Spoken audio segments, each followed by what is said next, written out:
Good morning, good afternoon, good evening. This is Tanya York. Thank you for joining us for No Man is an Island. We're going to wait a few more moments to see if there's a rather large list of registered attendees and want to make sure that they have a opportunity to join. So let's give it till 11:03 Pacific time. So if you just please hold a moment, we'll start shortly.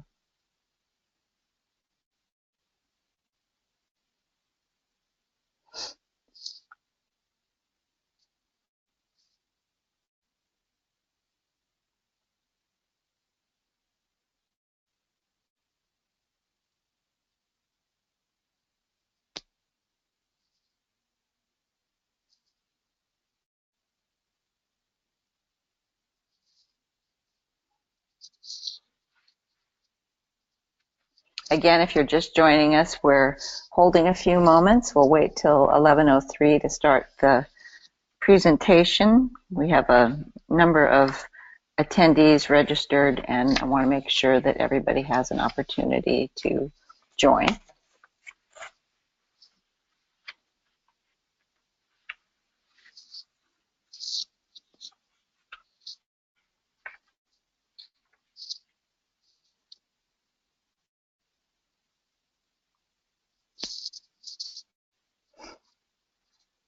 Again, we'll be starting in a moment.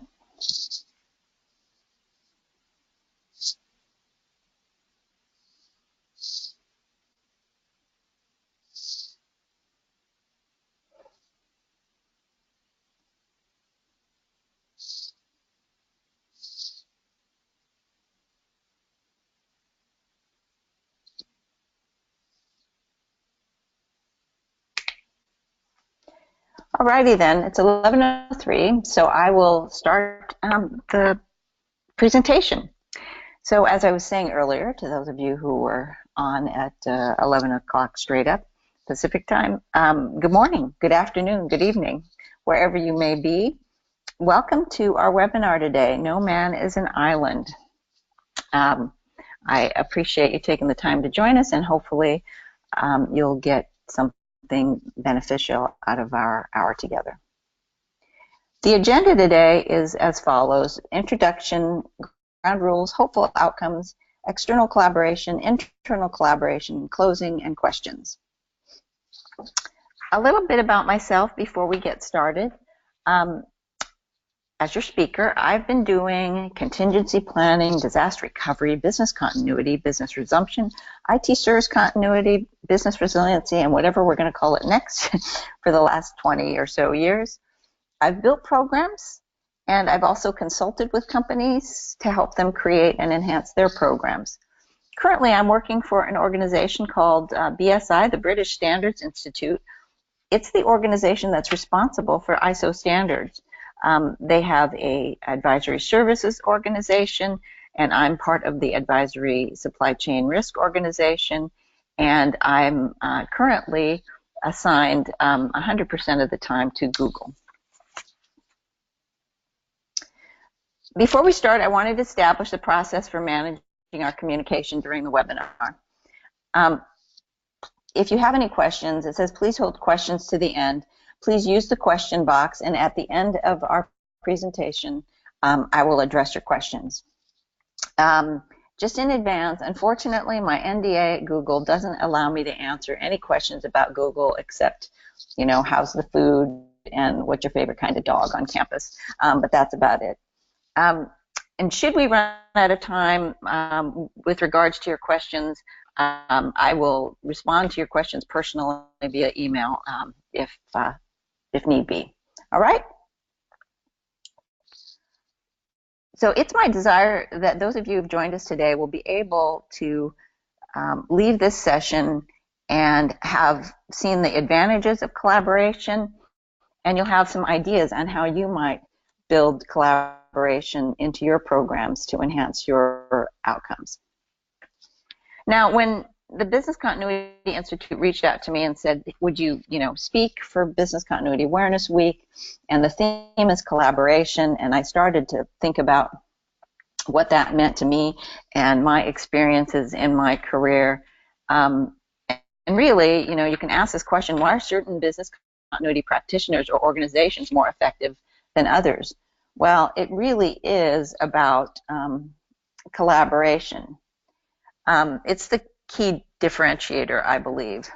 So when I started thinking about this, the thing that popped into my mind, hence the title of the presentation, No Man is an Island, that was my high school graduation theme was No Man is an Island. And I went to this kind of, it was a school designed in the 60s by these avant-garde, Harvard students, and it was very different. We didn't have a valedictorian, but I spoke at graduation. I was kind of the pseudo valedictorian type presenter, and I presented on the theme of No Man is an Island, tying that into what it meant for us to graduate. And at 18, I didn't really understand what that meant.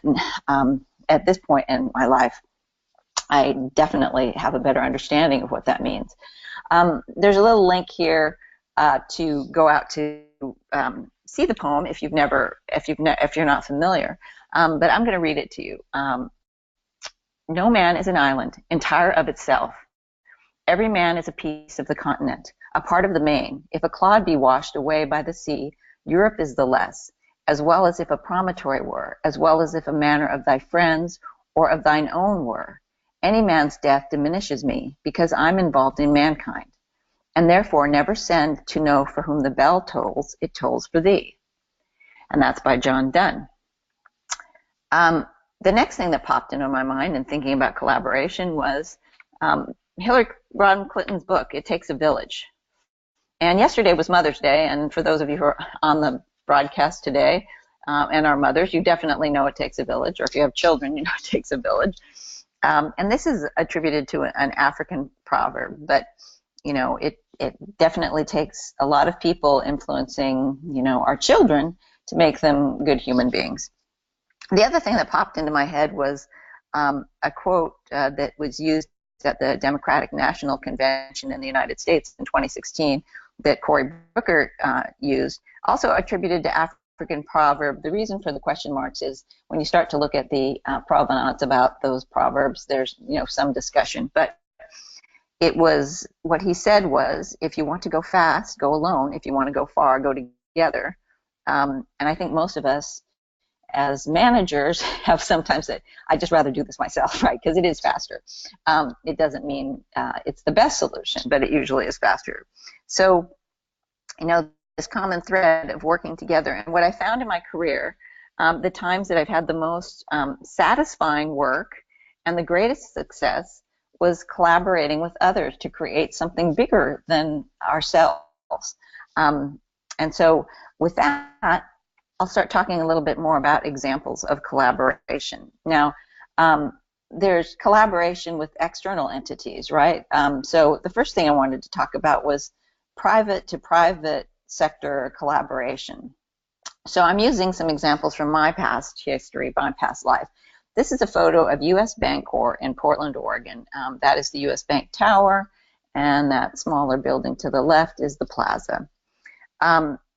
I saw the power of collaboration at U.S. Bank when I worked there as a contingency planning analyst. I was responsible for putting together a disaster recovery plan in place. While working on the data and communications recovery plans at the bank, we had a limitation of having only 2 sites, and we needed to create network triangulation. The reason for this, our objective, was so that if we lost one path between the 2 sites, we still had another way to get to the endpoint. We didn't have the funds available to build a solution on our own, so we reached out to AT&T, our AT&T representative, and posed our problem of recovering our voice and data telecommunications. They came back with a very unique potential solution. They suggested putting a network node at the AT&T central office. We implemented this solution and utilized the capabilities in a production environment, so we knew it was always working, and this allowed for confidence that it would support us in an actual event. The next opportunity for collaborating with another private organization was between U.S. Bank and First Interstate Bank. I believe now First Interstate Bank is part of Wells Fargo. And some of you who have been doing this for a long time might remember the First Interstate Bank fire in the, I believe it was in the late 80s, which gave a big push to the actual business continuity piece of planning, because previously a lot had been focused on the data centers in the United States. So as part of our IT continuity plan, what we really needed to do is find a way to back up check sorters. Now, I don't know if any of you are familiar with banking, but check sorters are used by banks to process checks. On the next slide, I have a picture of one, an IBM 3890, sold first in 1989 and then last produced in 2005. So the checks would go into a large slot at the front of the machine, and each of the subsequent slots has a different bank routing number on it. And as the checks get processed, they are sorted out to the specific issuing institution. So what we needed to have in place, if we lost our primary production center where these check sorters were located, we needed to find check sorters, and it's not something that you could just, have drop shipped to you. They're usually configured specifically for a particular financial institution, and as you can see, they're very large. So what we did is we worked with the other major bank in town to do a reciprocal agreement. So reciprocal agreements were quite the thing at the beginning of the continuity industry, because we really didn't have vendors, Comdisco or SunGard or some of the other vendors that we have today, IBM. They weren't providing that kind of service. So often it was suggested, work with somebody else in your industry to come up with a solution. Quite often these actually ended up in having two organizations have a disaster instead of one, but for us, it worked out quite perfectly. So what we agreed is that at time of a disaster, we would give the other bank in town 2 of our check sorters. I think First Interstate had 6, and we might have had 5. And so, and we can't move those because, again, look at how big they are. So how we were going to loan them to the other institution was using a technology called channel extension, which was a way to allow the computers at the specific bank to think that the loaned check sorters from across town were in the same facility. And we implemented this solution, and we tested this solution on a regular basis, twice a year, and it worked every time. And we never had the misfortune of having to use it. The result, though, was it worked great for us, and I built a lifelong friendship with somebody who has been involved in my career one way or another, and a gentleman named Steve Woolley. You might know Steve Woolley. So that goes way, way in my past. I put a link here on the presentation for those of you who want to geek out on the whole check sorter thing. I had no idea how much information they keep out on the internet on old IBM equipment. A few little more fun facts about these 36 pockets. The check sorter is about 50 feet long, but the length depends on how many pockets you have configured for your check sorter. Each pocket can contain up to 1,000 items. So on a 36 pocket check sorter, that's 36,000 items. And they process about 2,400 documents, 6-inch documents per minute, which is pretty amazing. Anyway, enough of that. The next example of external collaboration is private sector to public sector collaboration. Unfortunately, these are United States examples, so my apologies for those of you who are joining us from abroad. The two I'm going to talk about today are California Resiliency Alliance and InfraGard. Especially in, I would say, within the last 10 or 15 years, lots and lots of conversations about the need for public-private sector collaboration. When you see the magnitude of the events that happen globally, there's a real need for us to help out one another. And so here are the examples I have to share with you today. The California Resiliency Alliance, this is an organization that connects people and companies to build a network of networks, really empowering local resiliency efforts. The CRA, which is its acronym, supports business operation centers and local operation centers to connect the public and private sectors during a time of crisis. They share information, tools, and resources across sectors to facilitate regional resiliency, coordination, and planning. It was founded in 2005. Through my association with this group, I was the business liaison to the Contra Costa County Emergency Operations Center. I would participate in exercises such as the State of California Golden Guardian exercises, which would test the State of California's emergency command centers and practicing the ability to respond. And it's been very effective. Another example of private to public collaboration is InfraGard. Now, and I put a link here to get to the InfraGard organization for application. InfraGard is an organization that's led by the FBI. It was founded in Cleveland in 1996 at the field office and it expanded nationally in the subsequent years. The purpose of it was to protect the 16 critical infrastructures outlined in Presidential Directive Number 21, Critical Infrastructure Security and Resilience, by sharing threat information, assisting the FBI in finding and prosecuting those who attack infrastructure through physical or cyber means, and provide training for active shooter scenarios, cyber defense, and any other threats in the nation. The organization is committed to providing the tools and resources needed by those who own and operate the nation's critical infrastructure to protect their enterprises and maintain the services necessary for a safe and prosperous nation. The InfraGard chapters also participate to assure that critical infrastructure owners and operators, estimated 85% of the private sector, are engaged and represented in local and regional planning efforts, working on all 16 critical infrastructure sectors. And these, InfraGard has quarterly conferences, annual conferences, monthly meetings, daily notifications of things that organizations should be aware of, and it's highly beneficial. So I really encourage you to reach out and research that to see if it could provide you with the assistance you need in your organization. Now, the next type of collaboration is with internal stakeholders. And there are lots of opportunities for us to really work with our internal stakeholders to come to mutually beneficial outcomes.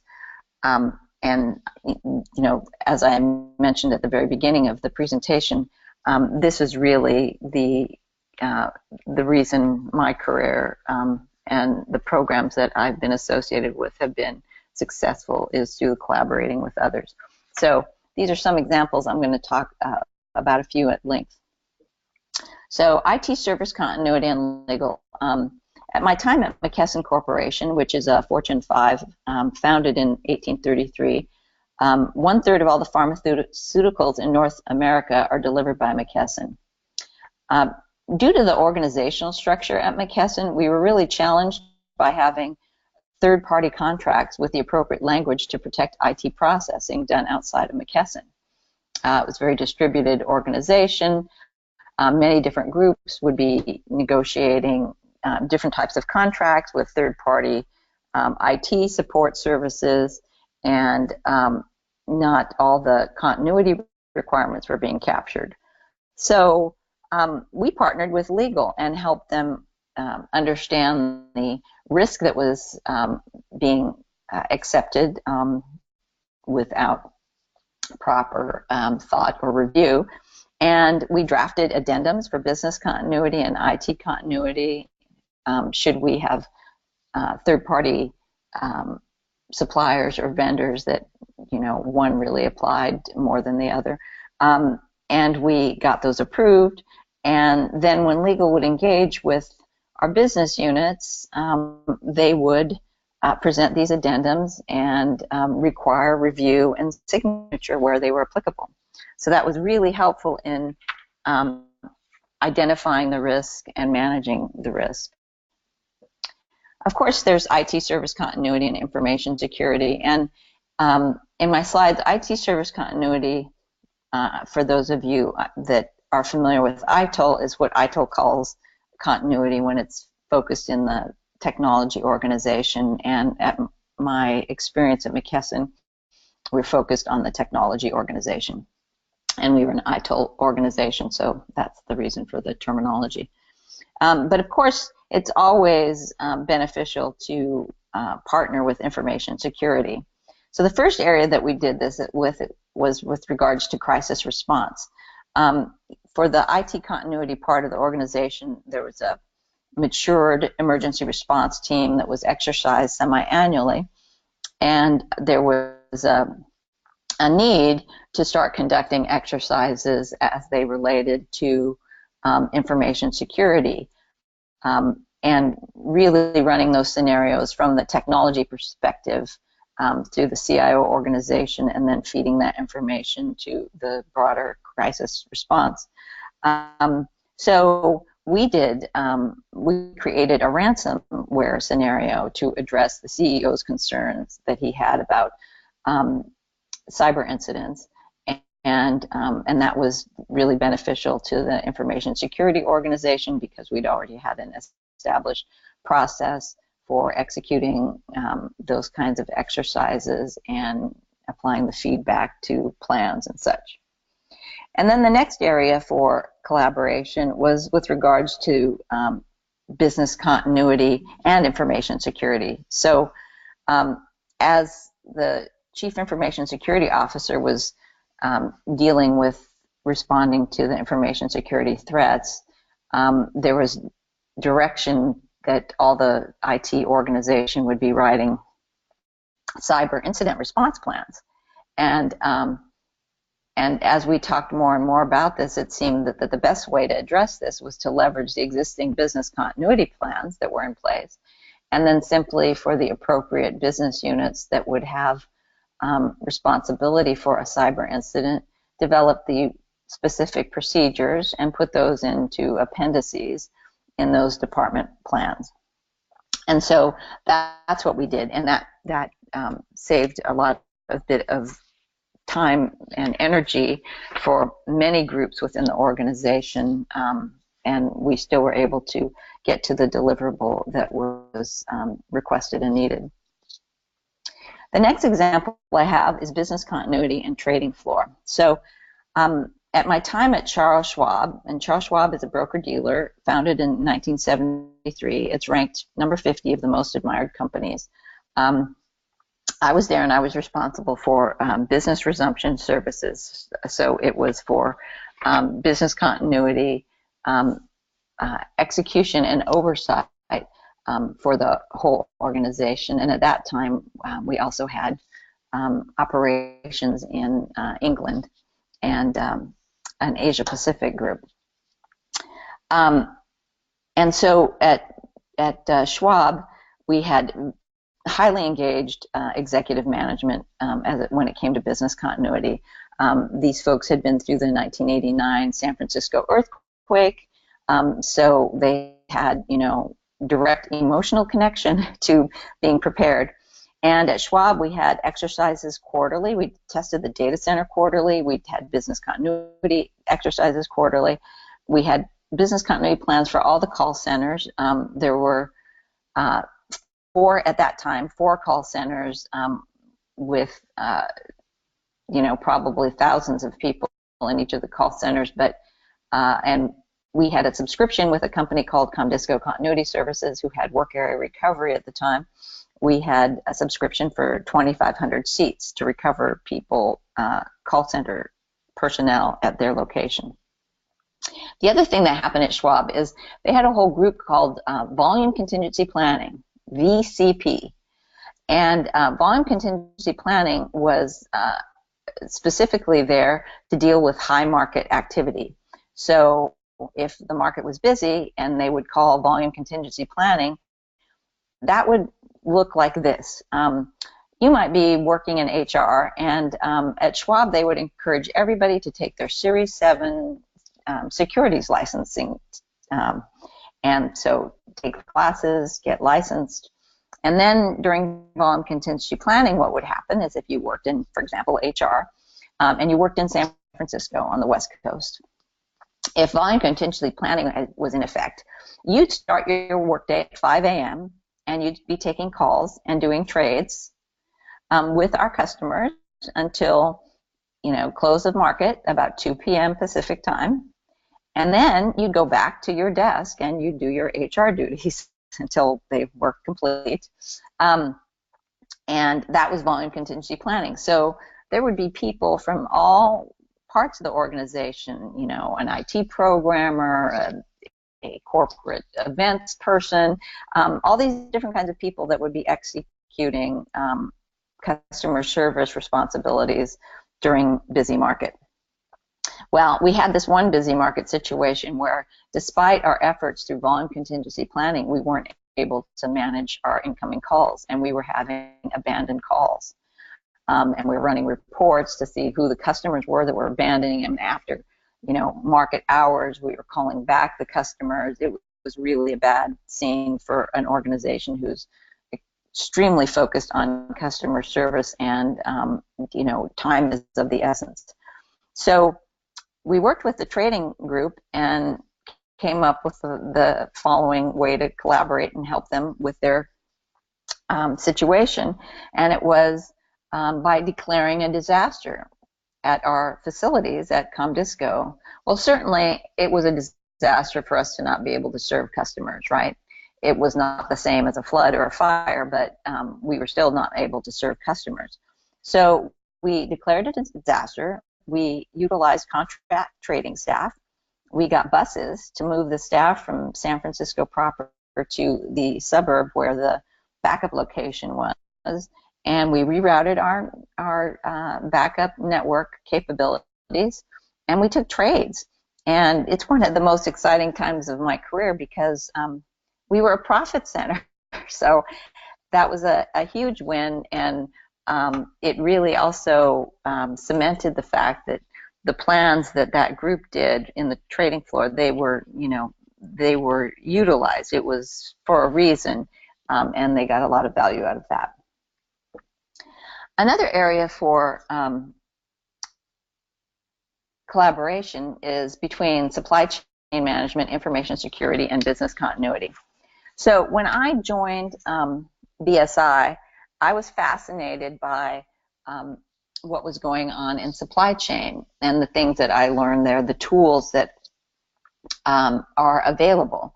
And what I learned, what dawned on me is, okay, beyond information security, sending out surveys to vendors about HIPAA or PII or PHI or anything else, you've also got business continuity, sending out surveys to vendors or suppliers asking for, annual status of their business continuity plan and have they tested, et cetera, et cetera. And then you have vendor management or supply chain management, whatever you might call it in your organization, and they're sending out surveys for physical security of their suppliers and information security. And what dawned on me, I was learning about the tools that BSI has, and they have a tool called Supply Chain Manager, and supply chain risk organizations use the tool to do self-assessment types of surveys that they send to suppliers to ask them about their physical security, if they're meeting ISO standard 2800 or the risk standard 30,000. I mean, not 2,800, 28,000 and 30,000. I just had this major, aha. What if these three groups got together and only sent out one survey, and were able to then have a singular view of supplier risk, and it would increase the efficiencies in both the other organizations and reduce cost. So there's opportunities for those groups, any of the groups that are reaching out and touching suppliers, to work together to gather the data in a singular form, to be able to really understand the risk of the organization and reduce the amount of work that all three organizations are putting together. There's also an opportunity for collaboration between business continuity and product management. So typically we write business continuity plans for a specific function, marketing or human resources. But there's an opportunity here to write business continuity plans if you're in a product firm or product or services firm, by writing the plans instead for each phase of the product life cycle. So here I used a very simplistic one: conceive, design, release, service. But by doing this, it really put business continuity or resiliency in front of the business, and it would improve the quality of the product, because you're asking a lot of the continuity and resilience questions in the beginning of the process. It improves the process because you might be taking out some steps. There's an opportunity to identify inefficiencies, and then that, of course, reduces production costs. And you can align team and strategies and really put continuity in a light of being very helpful to the business, as opposed to something that is being done as an afterthought. Another opportunity for collaboration is between business continuity and facilities. So when I was at Charles Schwab, which was, quite some time ago, there was enough foresight there that they established critical business functions in diverse locations. So there was the capability to lose a primary location and have a secondary location that could support the business function at 100%. And that required ensuring that there was enough capacity, whether it was, HVAC, wireless or wired bandwidth, office space, etc. And that really helped because it reduced the cost of building in the capacity later, right? It was part of the upfront how buildings were designed, and then that made it just part of normal business. So if you use the example, I'm just going to pick mutual funds. If the production location of mutual funds went down and that team could relocate to the secondary location, reroute all the telecommunication lines and the business responsibilities to the secondary location, and then move the staff there to then take on 100% of the capacity, and all of that was already built in place. It just made a much more elegant solution and easier to keep current, because again, it was just how business was conducted. Another opportunity for collaboration is between business continuity, information security, and telecommunications. So to design and implement wireless and wired networks to support a defined work-from-home recovery strategy. So we all deal with business units that have told us that we're working from home. We're working from home. But there's not a real clear we're working from home, and do we really know how many people are working from home, and are the protocols in place for information security to work at home? Is your job function one that doesn't have to be supervised and that you really can work from home? Is there enough infrastructure in place to support that? So to actually put that in place, assign laptops for staff supporting critical functions, and implement a policy that the laptops go home nightly, right? That everybody's going to be diligent, take them home nightly, and then ensure that all that infrastructure is in place and the processes are in place. And then, it's another example of benefiting by really implementing the functionality and recovery capability in the beginning of the process and simplifying the plans, because the strategy is really part of normal business functions. And that is really what I have for some suggestions and experiences with regards to collaborating internally and externally. And so in closing, my desire really is that you found this hour, which is actually 35 minutes so far, of your time was well spent, and that you leave feeling that you have some creative ways for addressing continuity risk, because we all know that there's never enough resources or time. I'm now willing to take questions. So do any of you have any questions for me out there? I don't see any questions.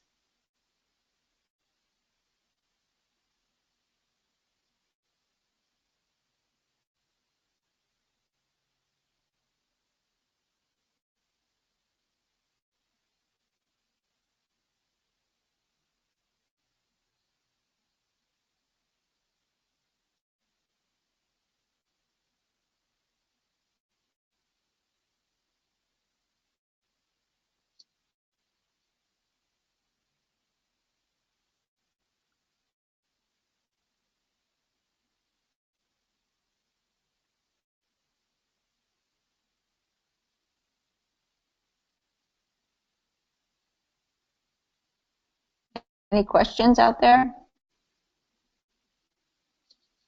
Well, I don't see any questions for me. I hope that's not an actual issue with the system. So what I would offer is, you have my email address here, tanya.york@bsigroup.com or tanyatyork@comcast.net. So I'd be more than happy to assist anyone that has any questions for me, because it's just like the theme of the presentation, collaboration, right? So with that, I'm going to adjourn our meeting today, and I want to thank you all for your time, and please take advantage of the Business Continuity Awareness Week. There's a lot of really great topics out there. And sorry, Tanya, I'm just going to cut you off here because a couple of questions have actually come through. So would you like me to read those out for you? Yes, please, because I don't. What was the business?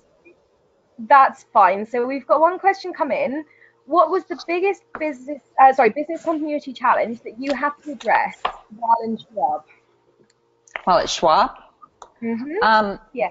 The biggest challenge was that we could absolutely not lose any data. So it was managing the fact that even if if we lost our computer, if we lost some phone lines, there was almost zero tolerance for downtime. So at the very beginning of my time at Schwab, before we had kind of a mirrored environment, we had to recover twice. We had an environment called host fallback. And so it was a stream down trading environment. So if we lost our computers, we would go to host fallback, which was co-located with our production computers, and this was in San Francisco. This environment is very, very different now. But it was in San Francisco. So we'd bring up this host fallback environment and we'd start taking trades in it. In the meantime, then we'd be recovering our data center at a third-party vendor. And once we got all those trades done and we were ready to begin doing production trading on our backup site, we would have to take those trades from the interim time and then apply it to the recovered environment. Thank goodness technology eventually solved our problems in that area, because the biggest challenge was trying to catch up with the amount of trades that would happen while we were down, and catch up into production. The rest of the time at Schwab, the executive team there, it was fabulous. It was a fabulous place to work, and so there was extreme support. So the rest of the challenges were the same as everybody else, but were made easier by wonderful executive leadership and support.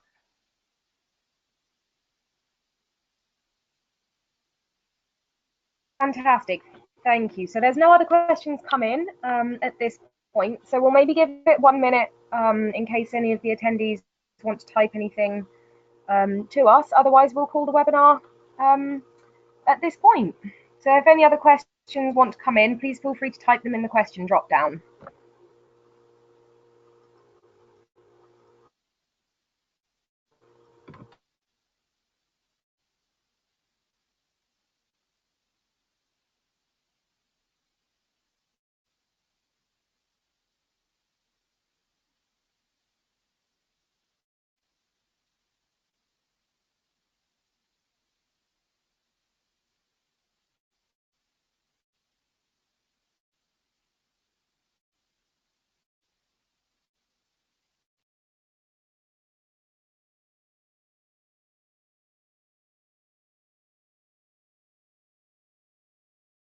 Okay, so we've had another question come in, Tonya.